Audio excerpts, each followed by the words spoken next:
Hello, everyone, and welcome to the very first episode of Startup Growth Stories podcast. My name is Gauri Shankar Agarwal, and I'm a sales consultant for startups, and I'm also a host for this podcast. So I'm really very excited today to welcome you all. And if you're watching me live, thank you very much for being here. Talking about this podcast, so we in each of the episode we will deep dive into the business and life of some of the most innovative startup founders.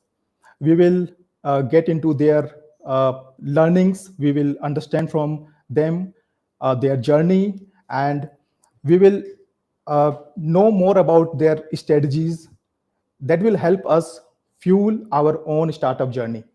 So, my purpose of starting this podcast is to help aspiring founders and entrepreneurs to learn, to get inspired, and to grow in their own journey by learning from these founders through my episodes.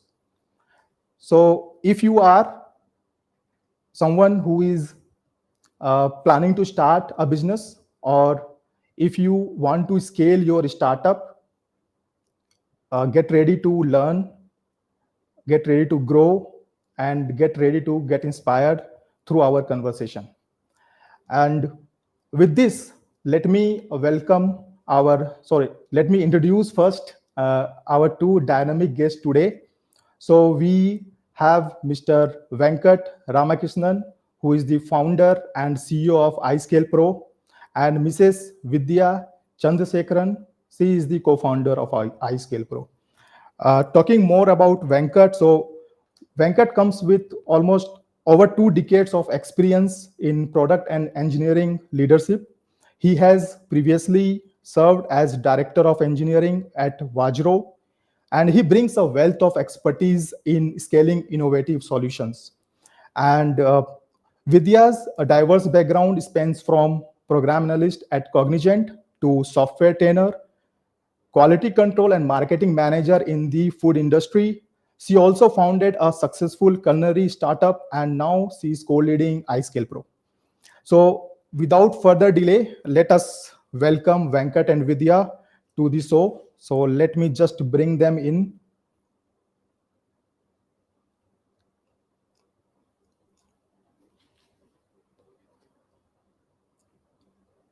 Just give me a minute.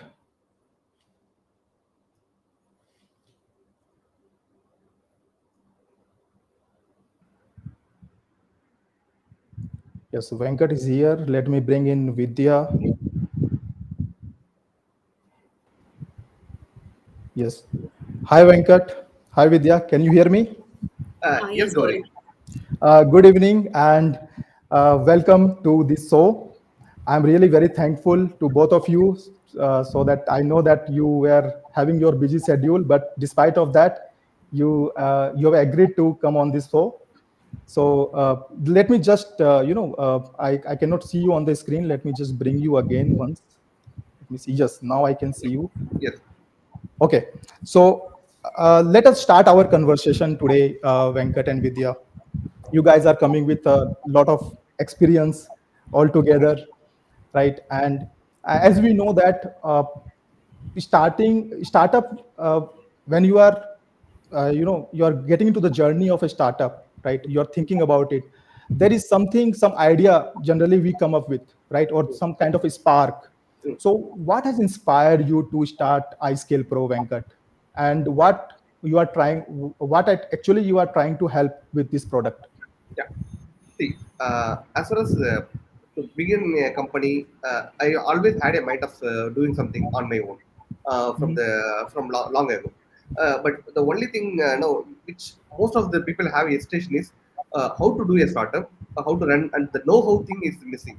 And other thing is people also have a fear of failing, right? So I am no exception. I also had the same thing. Even Vidya would have been had the same thing in her own venture. So the one thing which helped us thing is we took sponge like we wanted to try instead of thinking about thing you have to get into the things. We got into it. Try no, I had a quick stint in the stock market for 2 years. That no, that didn't go well, but we had a lot of experience to learn from that. And luckily, we no, I got associated with another startup called Vajro, where the Vajro was scaled up from no from initial level to the growth stage. So I was part of the founder no, team, and no, I was working closely with the founder. So whilst when you see and work with the people who are already who are traveling the journey, it gives you enough confidence. So then we decided like no, it was at some point in time like we decided we have to do our own startup, and we got into it. And the thing is like I had a lot of other things, but I never thought like Vidya would be my co-founder. So it was I was lucky enough to have her. This is the thing behind the startup. And what we actually do is, if you see in the recruitment space, there is always huge supply is there, a supply of candidates is there, and huge demand is there from the recruitment. But there is always a gap where people are not people are not candidates are not able to match the industry expectation, and the industry is not able to get the right fit. So we want to fill the gap, and and we are catering. That's where the iScalePro is, where we will be able to, for recruiters, we are able to automate their hiring process and streamline their hiring process. For candidates, they will be able to upskill. So candidates and the we are working with the educational institution to Mhm. upskill the candidate skill. This is Okay. how we started, and what we are doing currently. Okay. So if I need to summarize in a one sentence, that what you are helping with is you are bridging the skill gap, right? Yes, During the interview and assessment process. That is what you are doing yes, for the companies. Great, yes, yeah, Venkat. Thank you very much for sharing that. And Venkat, as you already mentioned that uh, you found a gap in the market, right? But there are a lot of other players in the market, right? Big mhm, players. mm, And as we start a business, it's always difficult for us to cope up with the competition in the market, correct. existing market. So how you have differentiated your product so that it get noticed in this crowded market? Yeah, true. So you think of any idea, you just Google it. There would be 10 other players who would be doing it in one way or other. So the only way, what when we whatever works for us is when players are doing in no, they would be doing in large scale. So as a startup, we need to do in a special. We have to specialize in certain area. Even if it is a market segment is big, we what we decided is we decided to focus on particular area of the particular area market segment, and then we focused on that, and we made it as a specialized solution. And the other thing Mhm. is the only product we try to sell or market our product. No, the people only product people don't buy. So you need to couple it up with the service. So what we did is we packaged our product with the service, such Mhm. the service which competitors cannot think of. So for example, one thing is we when someone is conducting a campus interview, we our assessment provider when they use our assessment solution, we give them weekend support, on call support, which Okay. big companies cannot do. And the other thing is something no the setting up the question papers, no, and helping them no, to fine tune their process. These are the things like which bigger companies cannot do, which we do. So Mm. that's the value we are giving. See, if you are going to, because there are a lot of players are already available, if you are going to give them a marginal benefit, people will not shift. We have to give a huge benefit, and the benefit which the larger players cannot give, that's what we are giving. So uh, Mm. probably that's what we are working for us. Okay, that's great, Venkat. So you are utilizing that the big players, what they are not able to give, maybe you are giving more towards the services, right? Yeah, Like yeah, helping them, maybe coordination kind of thing, or after sales service. That is where you are standing out from this crowd, right? yeah. Thank That's you. our strategy. Yes, yeah. Great, great. And Venkat, as you mentioned that you started, this is your brainchild, right? iScale Mm, Pro, and that then you bring in Vidya's to mm, this business, and you both are not only the business partner, you both are life partner as well. yeah. So I have, like, it's a general conception that we should not have. life, or sorry, business partner from our own family, Uh-huh. right? People talk a lot about the Yeah. consequences or negative things about that. So what I this question is for both of you. So what do you guys think about it? Like as per your experience. Yeah. Vidya, Can I you want to take go this first? question? Yeah, Yeah. sure, sure. See, there are two things about having your life partner in your business. One is just namesake, having them as a shareholder or investing on them. That is for namesake. But when Mhm. you think that they really have the expertise to run the business, there's nothing wrong in bringing in them as a co-founder or a part of a business. Until and unless both of us have the maturity and the clarity to understand that business and personal is completely separate. Like when we talk about iScalePro, we act as and on we take care of our responsibilities. We stick to our roles, and we just talk in that way. And out of it, it's just husband and wife. It's different. So that is a I think general misconception that a family should not, get involved in this unless and until you have a ability and the, a professional qualification is there. There's nothing wrong in doing business. We have come close to 1.5 years of we have been running this for almost 1.5 years right now, so we don't find any difficulty in doing that. Great, great. Venkat, you would like One. to add anything? Yeah. I would say that that's a blessing in disguise. See, what's happening is, when there are a lot of business decisions, when you make some decisions, the other co-founder has to tell that if something is wrong, they have to say on face that it's wrong. Okay, and Mhm. the other people should have a maturity to accept it and discuss it and take decisions based on the merit of the thing. So being no being a family member and that too husband and wife, we have a privilege of telling what is wrong is wrong. So Yeah. that is working as True. well, and we take that as an advantage for us. Great, great, Venkat and Vidya. Thanks for sharing that. And what I understand, one thing is because I don't have an experience on this, but one is that alignment of your vision and goals, right? Mm. So when you are obviously your personal goals should be very much aligned. That's the why your business goals are also aligned, right? Yeah. Suppose Yeah. I have a goal of going for a vacation with my family, and I Okay, bring yeah, in, yeah. yeah, Cool, I cool, bring in cool, my cool. wife there, and then this is a mutual goal. So obviously I will calculate how much I need to spend money. So then we'll talk about the business terms, how much profit we need to bring in to Mm. go and enjoy. So I think this is one thing which I understand. And as you already mentioned, Vidya and Venkat, uh, you guys knows each other very well, as your strengths and your weaknesses, and you know where Venkat is thriving in the business, where Vidya can thrive in the business. So that is actually a plus point, what I understand always. Yeah, that's true. Great. So this question is for Vidya, because I know that Vidya is also a co-founder of another company. So not co-founder, she is also founded another company into food industry. So Vidya, what were some of the biggest challenges you faced in the early days of your startup, and how did you manage to overcome them? See, during the early days of the startups, I think everyone will agree with us. The primary problem would be the lean team.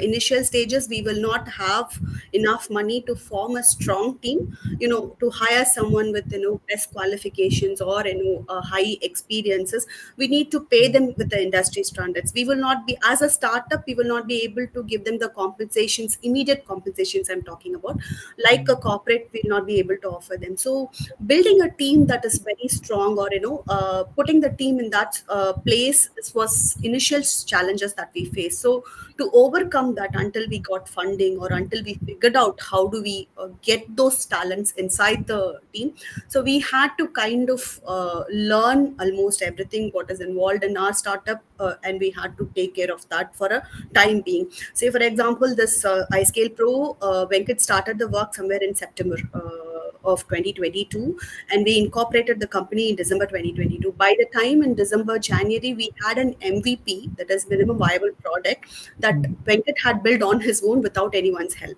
I mean, there was no team involved. Venkat was building the MVP. So, and after that, when once we started getting funding and figured out the finances of the company, we started getting in a team. We started hiring people. We started working with vendors. So, the initial stage, the lean team is the biggest problem that we had been facing in the initial stages of the start. Hmm. Okay, got it.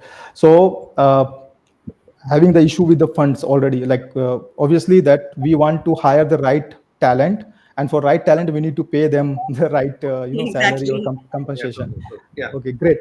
And as we know that sales is a kind of a heart of a business, right? Mm. It's like a bloodline.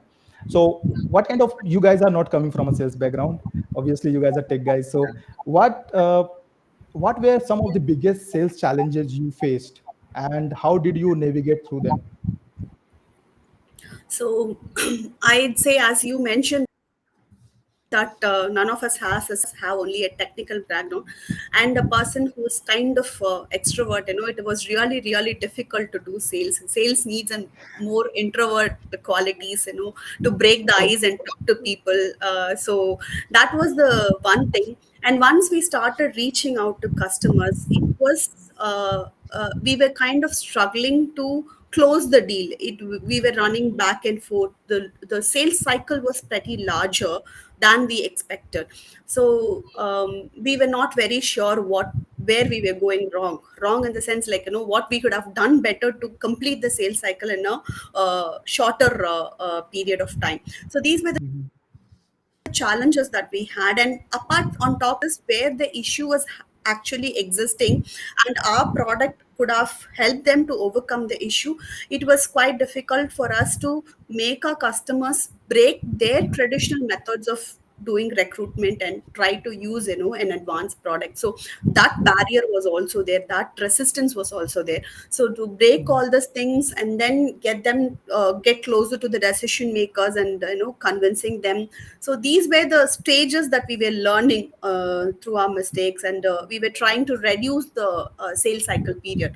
So these were the initial challenges that we had during the sales of the initial, I Okay. mean, so during the stages. I want to add a few points on top of what Vidya said. And the other thing is, we didn't, as you said, like, we didn't have a sales background. So a lot of things, what we were doing is doing a trial and error thing. So then we thought, like, no, then we wanted, we said, no, it's enough, no, enough, and we wanted to bring in expertise. So we brought in expertise. We brought in expertise, learn from there. Not only in the sales department, everywhere, wherever, no, it's a wrong thing. Like, no, do everything on yourself is a very wrong thing. Mm. So if there is something, no, expertise is there, bring in the expertise, learn from them, and then start evolving on top of it. So those things also will work for us. Yeah, I think this is a great advice you have given, Venkat. And to all my viewers, listeners right now, if you are aspiring, startup founders, or you want to start a business, or you are struggling with sales or marketing, do hire someone. Take some help from the experts, Yeah. because you may be coming from a corporate experience, but that is a different experience, I must say, right? Your business is something which need more care, more experts, guidance. So I think this is a great advice you have given. And I myself, because being into sales and helping founders, I've seen a lot of people, they go with mostly with the free stuff available. And I'm not against it, obviously. See, free stuffs are always helpful, but until unless you know the fundamentals, the basics, it's not going to help, right? So that is my opinion, and I've seen a lot of people are struggling because of that. Great. So with this, Venkat, I need to know. I know that you are more into networking right now, because Mhm. I've been talking to you, and you are a part of BNI as well, Yeah. and startup always needs support through referrals, through networking. Yeah. So my question to you is that how important has networking been for your startup journey, and what advice would you give to other founders on building a strong network? Okay. See, we no, in our startup journey, we later in the stage only we discovered that networking is, how to do networking. So what is the standard template? What no other startup ecosystem used to give us is, go to network events, talk to people. I know networking is not enough. Networking, you have to build relationship. And specifically our product, it's a B2B product and it's a high ticket product. High ticket product. One thing is one thing is we have to go to the when we are going to a networking event, you hardly get there are a lot of people, you hardly get very few minute time to convey your message.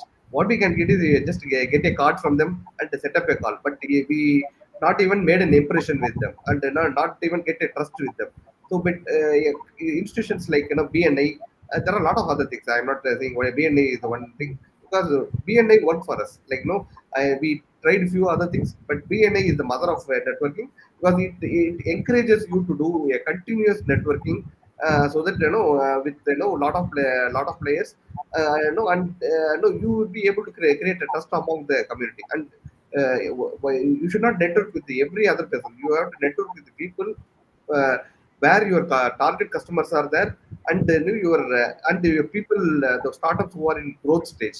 So if you are going to network with those kind of people, definitely there are a lot of learning opportunities and there are a lot of business opportunities available out there.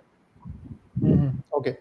So networking, as you mentioned, that BNI is the, I think, father of networking for the businesses mostly. Yeah, That is yeah, the whole idea behind BNI networking. That even I want to join that. That is one thing. This is always in my mind. yeah, Okay. So I understand that.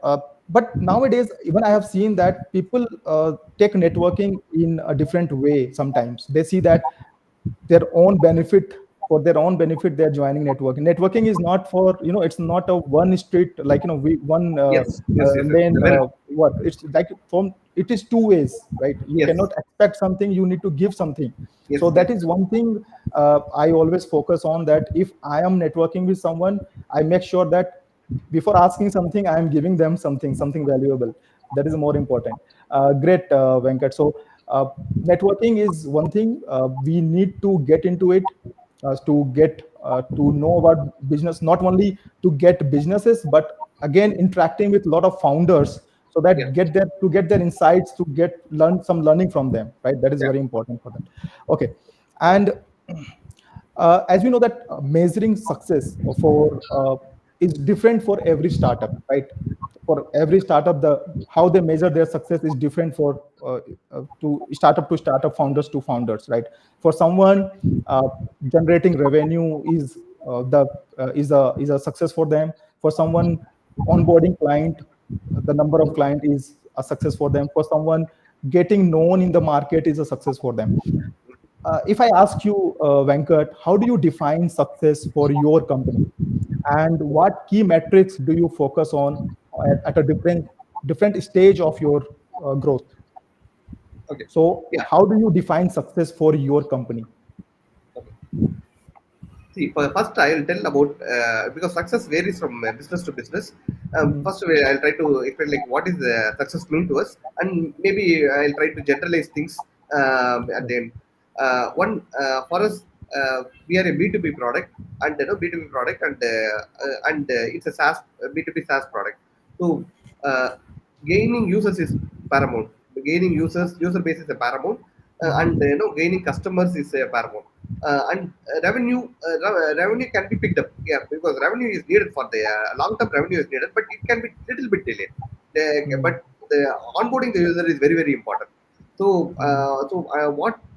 that's the reason, like no, we have no parameters such a way that user retentions and monthly active users as one of the key metrics to track our progress. Okay, Mhm. and the other thing is customer retention also, that also very important. When you are able to retain a customer, there is a lot of upselling opportunities and cross-selling opportunities. Mhm. Because people, if you don't focus on these parameters, but if you immediately focus on the revenue generation parameters, then we'll lose focus. But over period of time, after some time, like revenue things will pitch in. So, but initially, when you are in a growing stage, user retention and customer retentions, those parameters are very important. Mhm. And Okay. specifically, and not for any other application. See, if you have a lot of users and you have a lot of customers, getting investment is easier, but not the other way. When you have a lot of investment, you can bring in money, but if you don't have customer, so no, nothing works. The customer and onboarding customer and user is the paramount. Right. Okay. So with this, I remember one quote. The quote is to you need uh, to retain a customer, Uh-huh. the amount of effort or the money you invest is much more than acquiring a new client, right? So Yeah. you need to retain customer rather than focusing on acquiring. Like if you cannot retain your existing customer, there is no point of looking for the new client, Yes. right? True. True. Exactly. And as you rightly said that we can cross sell, we can upsell, we can get a lot of referrals if we are making Yeah. our existing customer happy. Yeah. Okay, that's great. So this is again one of the learning for all the aspiring founders, that instead of focusing on the new, yes, obviously we need to focus on the new business, but you need to take care of your existing business as well. Yeah. Great. So my next question is, I think this is something very common question that people ask about.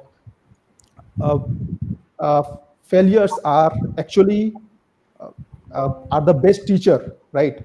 So and we fail all the times, right? We do something, we fail, then we understand where is the gap and we do rectification. So my question to Vidya, or maybe Venkat also can answer, if can you talk about a failure or setback you experienced and how it changed your approach to business? Any failure or any setback that you experience and that has uh, and how it changed your approach to business. Vidya, I cannot see her. Okay. Uh, Probably I'll take this question. Yeah. Yeah, yeah, sure. Meanwhile, yeah.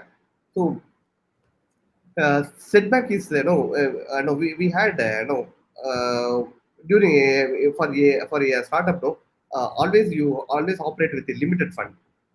Limited fund, even if you get a investment or anything, you always have a limited fund. And also there is Mhm. the funding process also, it takes takes a lot of time. So in that case, no, working with limited resources is always a challenging. And there are cases like where when you have to onboard people, right? Onboard people, we always have there would be even whatever specifically in a startup environment, the you would be getting a mix of people, like there would be some non-performers as well, non-performers as well. So those things also need to be taken care. So the setback is from multiple front. So from the employee front, from the resource front, and as well as you have to convince your you are newbie. You are a newbie, and you need to establish in your market. And the thing is, no one want to be a first customer, right? So everyone want to be the no one want to be the first 10 customer. So Right.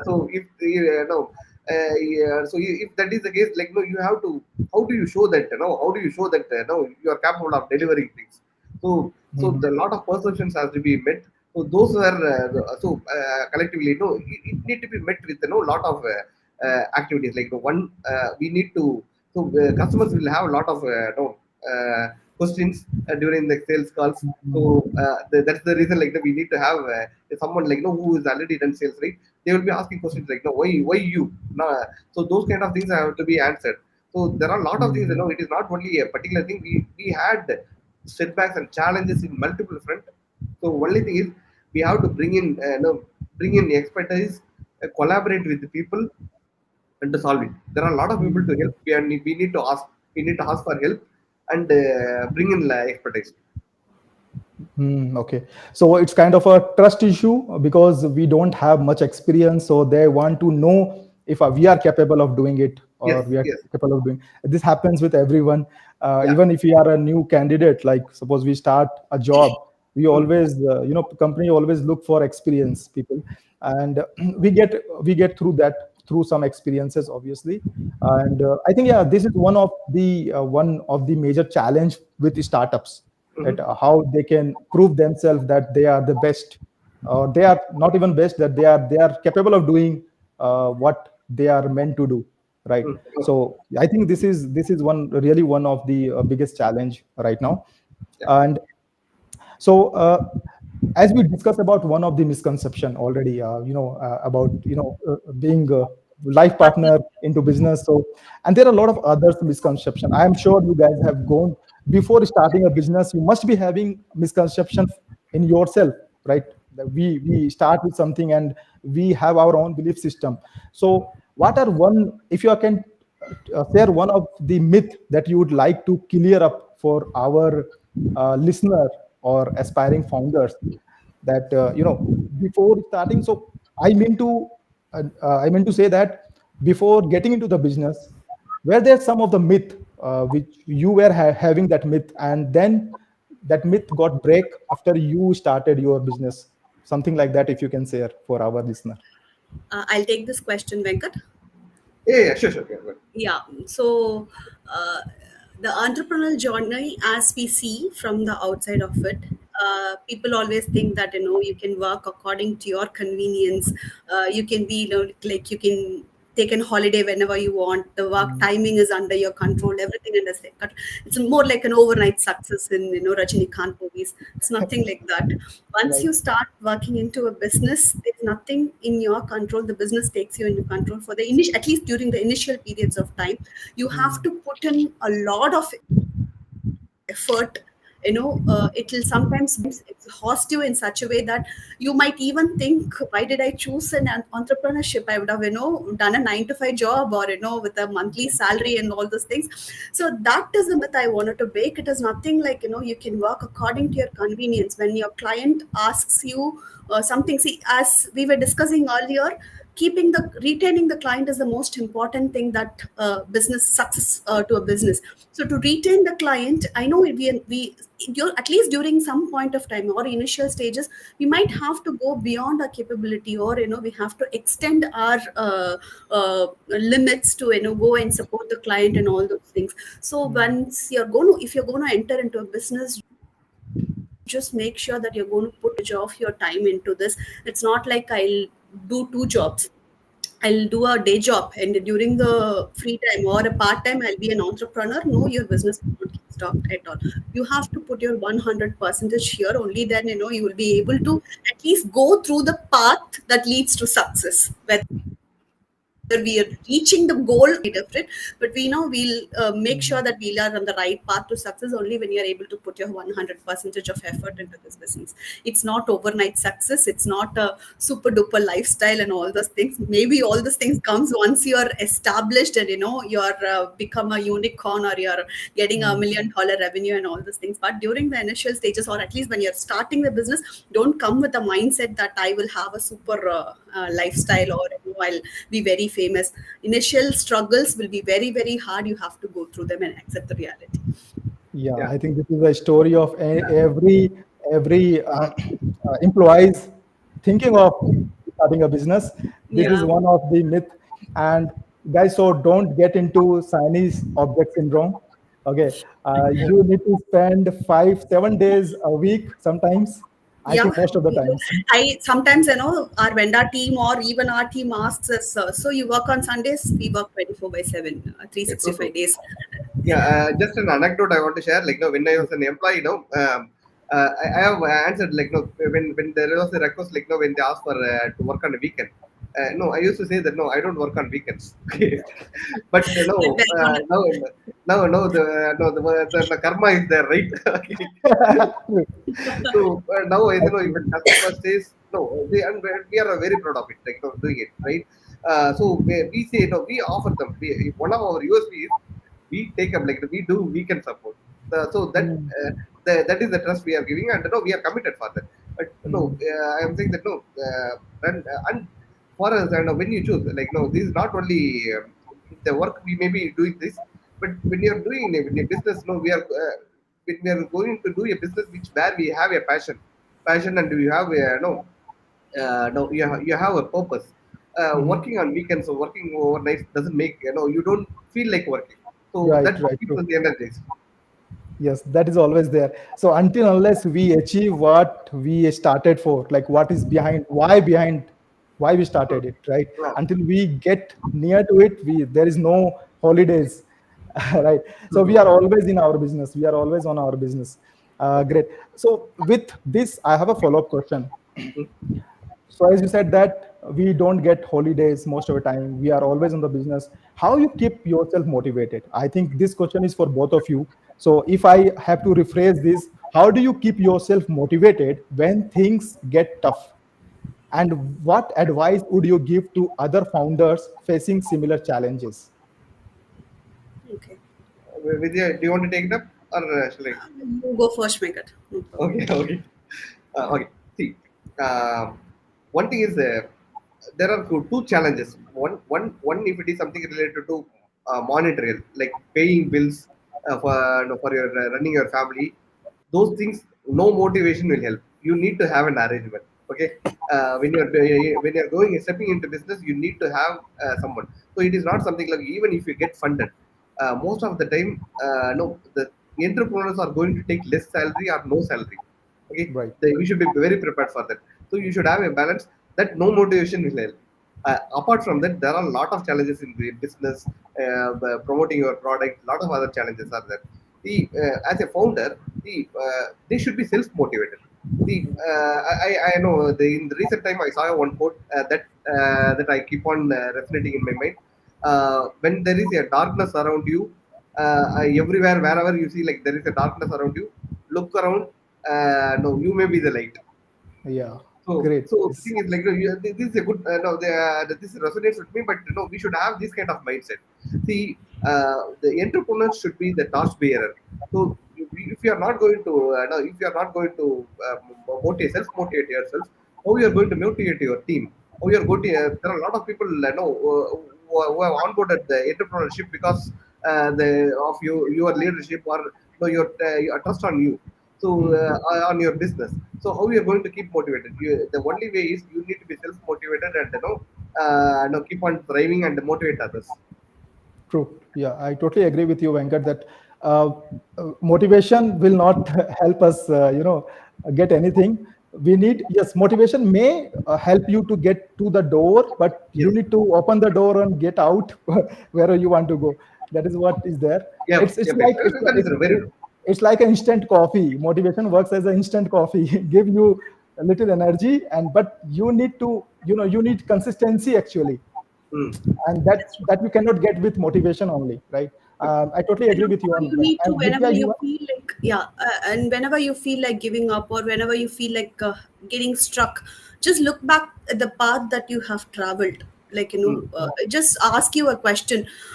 What if there might be situations, or there might be events where you want to just leave everything. You might feel exhausted, both work wise, physically, mentally. It'll exhaust you. At that time, just ask yourself a question: did you travel all this way just to drop here? At least, try. Let's see the end and see what's happening. Giving up, at least, whether you're becoming success or your product is going to become a failure, is entirely different. But you have to push yourself to that end to see what is going to happen. Believe that you're going to, see yourself as a success, see your product as a successful one. So that is the push that you need to do it. And unfortunately, no one else is going to do that push for you. It's just you who have to push yourself till the end, and see what happens exactly. Just look back at the journey that you have made so far, like 1.5 years or 2 years of toil. What are all the efforts that you've put, sleepless nights, travels, works, and all those things? Is it just not going to, stop here? Just push yourself a little bit more, and see what is it. No, I mean, you can't say, you might taste the success also. So that self motivation is the best thing to do.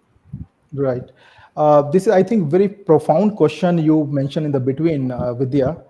You said that go back and look that the journey you have already traveled. There is two things, two aspect of it. Where you started, why you started it. First of all, Exactly. that is what the very profound question you can ask. Second is, see, look at your journey till now from where you reach. If you are demotivated, uh, see, look at the journey you have already traveled. Ah, yeah. That Hmm. also So correct. Yeah. from there you started where you started from zero. Now you have already reached to one. Then you need to push forward. So how Yeah. you reach to one? That is your self motivation will give you that. I was 1 year back, I was there. Now I'm here, and this Exactly. I have done for myself, and whatever whatever the vision or the purpose I have in life, let me go and do again the same what I have done. Right? I think this is the great motivation. No one can motivate you. That is you who can Yeah. motivate you. Yeah, that's Great. true. And if so for the people who are just starting out on their entrepreneur journey, what one piece of advice you will offer to the first time entrepreneur? Like suppose they are the first time entrepreneur, what kind of advice you can offer to them? So I'd ask them to be adaptable yourself to any situation, be it the work or the business. You have to be quickly adaptable. Learn to fail fast. If you're going to fail, you have to fail faster so that you can recollect yourself and just rework yourself and go on the right direction. When I talk about adaptability, it's not just that this is my expertise or this is my profession and I'm not going to look anything else other than my profession. No, that's not the right thing. When you're doing a business, when you even have a team, to make sure that your team is working right, you need to know what is the work that can be done. So you have to keep learning. The learning should never stop. Adaptability and the learning is the two key factors that I would suggest every person who's a first time entrepreneur, to be ready with that. Keep learning. Be it anything, be it finance, be it marketing, be it sales, be it technical, whatever it is, you should know what is the question you have to ask to your team. You should know how to get the work done from your team. So for all these things, you have to keep learning. Never stop learning. That is one point. And adaptability, there might be a situation where you might have to pivot from your current or you might have to change your gears or from one genre to another. So don't hesitate. If you have to do a trial and error, do it quickly. Don't hesitate to do a trial and error. As I said earlier, failing faster is the key here. So these two factors, people have to be really ready to take it up when they start an entrepreneurial journey. That's Mhm. my key Okay. advice. Great. So the key advice which you have given is one is learning, keep growing. Second is fail fast, and don't hesitate to change if there is a need of change. Right? If Exactly. a shift, if you need to shift the gear, and when you are mentioning fail fast, I would want to add one thing is called fail forward. So Hmm. sometimes what Hmm. Yeah. happens that we That's fail true. and we get demotivated about that failure. We start complaining for ourselves to others. So if you are failing, fail forward means you learn from that and And then move keep forward, moving forward. keep Yeah, moving forward. Great, that's true. Vidya. So I think this was a great uh, great conversation, I must say, and we are ending towards the end of our episode. And one last question I want to ask to Venkat. So, what is next for iScale Pro, Venkat? What do you how do you see your company growing in the future? Okay. See, we are into recruitment space, so we are enabling recruiters as well as enabling educational institutions and the training academy. So, Mhm. because this space is very huge, and yeah, single team or a single even a company. If even our company size is 1,000, we cannot solve this problem alone. So Mhm. one thing is we have to any startup. The key thing is we have to collaborate with people, collaborate with collaborate with ventures. There will be channel partners, and there will be a lot of academies and academies and like-minded institutions. So we have to collaborate and do that. That's the way to solve the larger problem. And as a company, we need to keep innovating. We have to keep on innovating and innovating and refine ourselves. No, keep updated. So these are the things. And just I Okay. wanted to add like what regarding some key takeaways which Vidya has mentioned, right? Mhm. Just wanted to add what Vidya has said. Right. No, one thing is there are Vidya has already covered like a lot of soft thing which we need to take care. There is one more thing, we need to have an advisor. So Mhm. advisor now because the lot of the time no whatever the journey we are going to take, it will have a lot of ups and downs. No, and even we don't know like how to handle a lot of situations. But Mhm. if if there is an option, talk to people who have already done business and make them as an advisor or a mentor. and a Mhm. mentor, and even if there is a need, give them a stake or something, so that they are also responsible for that. So in the case, every stage of your growth, there is someone who is who is guiding you. So Right. even no matter how many experience you have, you need to have someone onboarded on the relevant field, to who has already traveled the path. That will make our journey a lot easier. True, true, Venkat. So one is the innovation is what you are thriving to, keep continue doing for your business. And Mhm. I know that because your business is totally on innovation, right? Mhm. The product. And second thing you mentioned is, uh, yeah, you need to have advisor in every thing, like on all the areas of your business, so that you don't do the mistakes. You have a guidance who have already done that mistake, and they can guide you so that you can save your time, your effort doing certain mistakes in your Yep. business. Okay, so it was really a wonderful conversation, Venkat and Vidya, and very insightful. I'm really sure that all our viewers right now, they have got a lot of value from this session, and if so, before we wrap up the session, I would also like to tell about you, if you can share something about your website or your business. If Mhm. suppose my viewers want to look at your services, want to look at your product, where they can reach out to you. Vijay, you want to say? Now you can go ahead. Yeah. So one we are iScale Pro. iScale Pro. You can just type www.iscalepro.com, or Okay. we are a talent assessment platform. So right now we are specializing in entry level hiring, but we are also building on top of it, like for lateral hiring also we are building features on top of it. So Mhm. if you have a plan to automate, looking for automating your recruitment process, or automate and make your after automating when you hire candidate, then you need to train them, right? If you want to Mhm. train them, this is we make your life easier.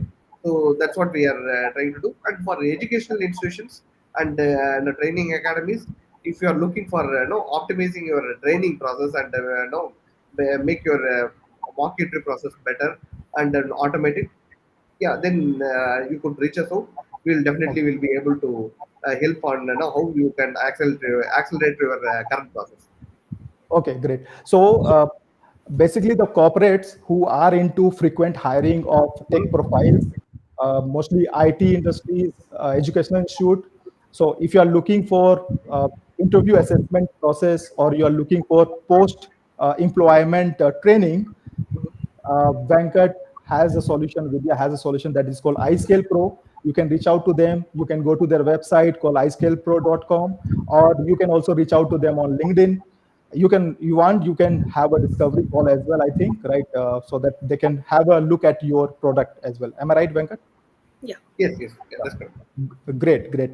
So now I would like to thank all my viewers. And if you really enjoyed today's episode, I want you to go to my LinkedIn profile and follow me. And don't forget to press the bell icon so that you will get notified for my upcoming podcast. And I also create content related to sales and startup growth. So you can have a look at my LinkedIn profile. And with this, thank you once again, Venkat and Vidya, for tuning in for today's episode. And until then, next time, take care. Bye bye. Yeah, thank Thank you. you so Thanks much for for the having